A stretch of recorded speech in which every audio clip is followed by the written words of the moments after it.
बड़ी राहत वाली खबर है। ये राहत वाली खबर उन लोगों के लिए है जो सरकारी कॉलेजों में असिस्टेंट प्रोफेसर और प्रोफेसर पद के इंतज़ार में थे कि भैया जो खाली पद पड़े हैं, हजारों पद, उन पर भर्तियां कब होगी। आपको बता दें कि वित्त विभाग यानी कि पूर्व आईएएस और छत्तीसगढ़ के मंत्री ओपी चौधरी के पास में है और ओपी चौधरी इसे लेकर बहुत संजीदगी से काम कर रहे हैं। उन्होंने कहा था कि युवाओं के साथ, भविष्य के साथ में खिलवाड़ नहीं किया जाएगा, जैसा कि पिछली सरकार ने किया था। अब आपके मन में सवाल होगा कि कौन कौन से विषय हैं जिसमें पद खाली हैं और 2169 पदों पर जो भर्ती आयोजित करने वाली है उसके लिए क्या कुछ तैयारी है, तो वो भी आपको बताते हैं। कि लोकसभा चुनाव के बाद लोगों के मन में सवाल है कि अब भर्तियां कब से आने वाली है, भर्तियां कब से शुरू होने वाली है।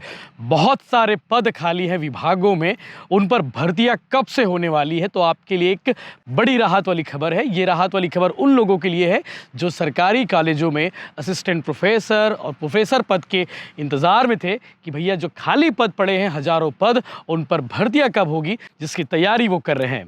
तो ये खबर उनके लिए खबर काफ़ी राहत देने वाली है, क्योंकि छत्तीसगढ़ के अलग अलग सरकारी कॉलेजों में बहुत सारे पद खाली हैं। लगभग 2100 से ज़्यादा पद जो है असिस्टेंट प्रोफेसर के हैं जिसके खाली हैं। लेकिन अब जो है छत्तीसगढ़ की सरकार इन पदों को पर भर्ती करने वाली है, तो भर्ती की तैयारी भी शुरू हो चुकी है और वित्त विभाग को उच्च शिक्षा विभाग ने प्रस्ताव बनाकर भेज दिया है कि भैया इस पर जल्दी से जल्दी भर्ती कराया जाए। और वित्त विभाग से अनुमति मिलते ही उस पर जो है कार्रवाई शुरू हो जाएगी और कार्रवाई के बाद पीएससी की ओर से भर्ती आयोजित की जाएगी। भर्ती की तारीख नहीं मालूम, लेकिन ये कहा जा रहा है कि सितंबर अक्टूबर में ये भर्ती प्रोसेस शुरू हो जाएगा। और जहां तक का सवाल है कि दिसंबर से पहले इन पर भर्ती के लिए परीक्षा आयोजित कर ली जाएगी। अब आपके मन में सवाल होगा वो कितने सारे कॉलेज हैं जहां पर पद खाली हैं और कौन कौन से विषय हैं जिस पर काफ़ी सारे पद खाली हैं, तो उसके बारे में आपको आगे डिटेल में आपको बताने वाला हूं। आपको बता दें कि 2019-20 में 1300 से ज़्यादा पदों पर भर्ती निकाली गई थी उच्च शिक्षा विभाग में। उसके बाद 2021 में भर्ती निकाली गई थी, लेकिन किसी कारण से भर्ती पूरी नहीं हो पाई थी। उसके बाद से लगातार युवाओं को इंतज़ार था कि भैया जल्दी से जल्दी भर्ती निकाला जाए। तो आपके मन में सवाल होगा कि वो कौन कौन से विषय हैं जिसमें पद खाली हैं, तो आपको मैं सिलसिलेवार बताने वाला हूँ। आप बने रहिए इस वीडियो में। लेकिन एक जरूरी जानकारी कि अब जो है इस बार जो है 56 वर्ष की उम्र में भी प्रोफेसर बन सकेंगे। पहले अधिकतम आयु की जो सीमा थी वो 45 वर्ष थी और इसे लेकर ही पिछली भर्ती में विवाद हुआ था। और जानकारी के मुताबिक छत्तीसगढ़ की स्थापना के बाद राज्य में पहली बार सितंबर 2021 में सरकारी कॉलेजों में प्रोफेसर की सीधी भर्ती निकली थी। इसके लिए पीएससी से आवेदन मंगाए गए थे और 7000 से ज़्यादा उम्मीदवारों ने आवेदन किया था।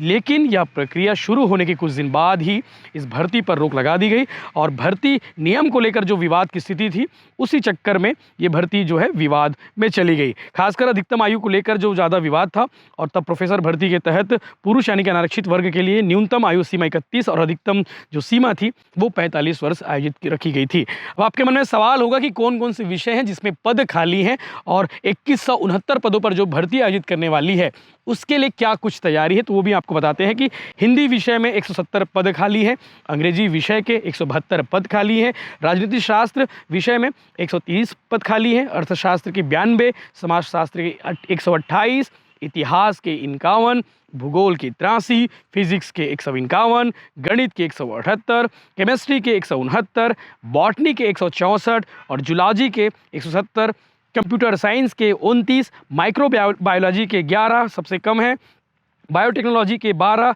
जियोलॉजी के 20, कॉमर्स के 260, विधि विभाग के 38 और गृह विज्ञान विभाग में 16 पद खाली है। यानी कि आप समझ सकते हैं कि कितने प्रोफेसरों की, असिस्टेंट प्रोफेसरों की ज़रूरत है छत्तीसगढ़ में और सरकारी कॉलेजों में पद खाली हैं। और इसी को लेकर जो है उच्च शिक्षा विभाग जो है अब तैयारी करनी शुरू कर दी है। आपको बता दें कि प्रदेश भर में उच्च शिक्षा विभाग से जुड़े 649 कॉलेज हैं। इन कॉलेजों में असिस्टेंट प्रोफेसर के 5315 पद हैं। इनमें से 2169 पद खाली हैं। इसी तरह प्रोफेसर के 532 पद खाली हैं। अब सभी पदों की अनुमति मांगी गई है और माना जा रहा है आने वाले समय में इन भर्ती को लेकर जो है वित्त विभाग की अनुमति मिल जाएगी और उसके बाद प्रोसेस शुरू हो जाएगा भर्ती को लेकर। आपको बता दें कि वित्त विभाग यानी कि पूर्व आईएएस और छत्तीसगढ़ के मंत्री ओपी चौधरी के पास में है और ओपी चौधरी इसे लेकर बहुत संजीदगी से काम कर रहे हैं। उन्होंने कहा था कि युवाओं के साथ, भविष्य के साथ में खिलवाड़ नहीं किया जाएगा, जैसा कि पिछली सरकार ने किया था, ऐसा उनका कहना था। तो इस सरकार से युवाओं को काफ़ी उम्मीद है, ओपी चौधरी से उम्मीद है जो वित्त विभाग के मंत्री हैं। तो भैया ये तो हो गई उच्च शिक्षा विभाग की। और कौन कौन से विभाग हैं जहाँ पर पद खाली हैं, जिसकी भर्ती लंबे समय से नहीं हुई है, उस पर आप चाहे तो आप हमें कमेंट करके जरूर बताएं।